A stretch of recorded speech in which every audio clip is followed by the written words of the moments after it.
Waalaikumsalam warahmatullahi wabarakatuh. Baik soli-solihah, untuk pembelajaran pertama kita akan membahas tentang bahaya bencana kabut asap dan bagaimana cara menanggulanginya. Baik, untuk yang pertama kita akan langsung buka di halaman 107. Di situ ada sebuah cerita atau artikel atau bacaan, yaitu tentang bencana kabut asap Riau.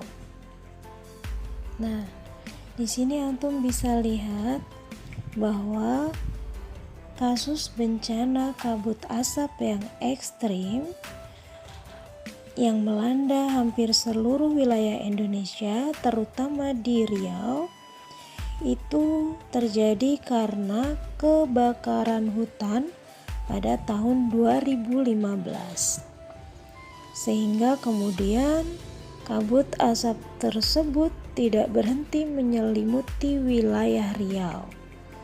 Daerah lainnya seperti Jambi, Lampung, dan Sumatera Selatan juga mengalami musibah yang sama. Nah, berbagai macam usaha dilakukan pemerintah daerah dan pemerintah pusat tidak membuahkan hasil. Nah, ini terjadi karena apa? Karena ada oknum atau orang yang tidak bertanggung jawab yang membakar hutan untuk kepentingan pribadi, misalnya untuk membuka lahan atau menebangi kayunya dan lain sebagainya. Nah, ini juga diperparah dengan cuaca yang kemarau sehingga kobaran api semakin menyebar. Sehingga ini yang terjadi ya, sangat berbahaya sekali keadaan di Riau pada saat itu karena adanya kabut asap. Sehingga siang hari itu langit sudah sama gelapnya dengan sore hari. Nah, bencana asap ini juga memberikan dampak yang buruk untuk masyarakat yang tinggal di Riau. Mulai dari mereka tidak bisa belajar, kemudian tidak leluasa untuk melakukan aktivitas harian. Belum lagi banyak yang terkena penyakit infeksi saluran pernafasan sampai 66.234 jiwa ya.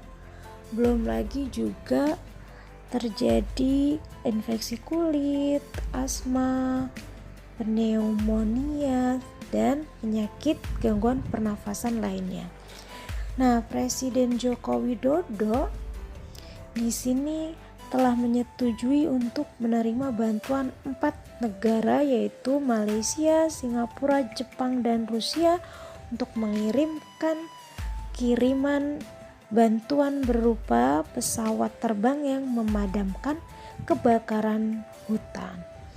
Kemudian bantuan segera datang dan memakan waktu berhari-hari baru kondisi udara di Riau bisa membaik dan kembali normal. Karena kabut asap ini menutupi seluruh permukaan udara di Riau sampai membuat jarak pandang itu susah gitu ya.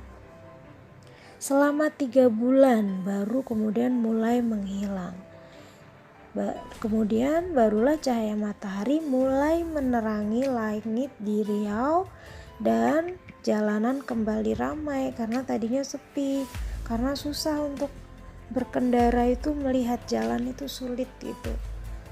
Pandangannya terkena kabut asap tersebut.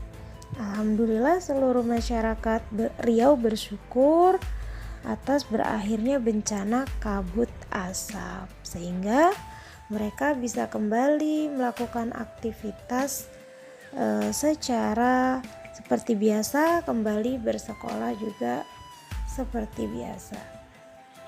Baik, selanjutnya silakan kerjakan halaman 108. Setelah menyimak berita tentang bencana kabut asap di Riau, apakah kamu menganggap kabut asap berbahaya? Kemukakan pengetahuanmu dari berita tersebut secara singkat berdasarkan pertanyaan berikut. Yang pertama, mengapa kabut asap disebut sebagai bencana? Yang kedua, mengapa kabut asap berbahaya untuk kehidupan manusia? Yang ketiga, bagaimana kabut asap terjadi? Yang selanjutnya, bagaimana penanganan pemerintah terhadap bencana kabut asap?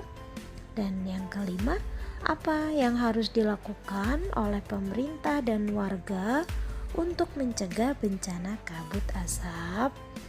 Kemudian juga kerjakan aktivitas individu. Yang pertama, tuliskan bahaya kabut asap yang kamu ketahui. Dan yang kedua, temukan cara mengatasi bahaya kabut asap. Baik, selamat mengerjakan. Setelah selesai, langsung kirimkan fotonya, baru akan kita lanjutkan ke pembelajaran kedua.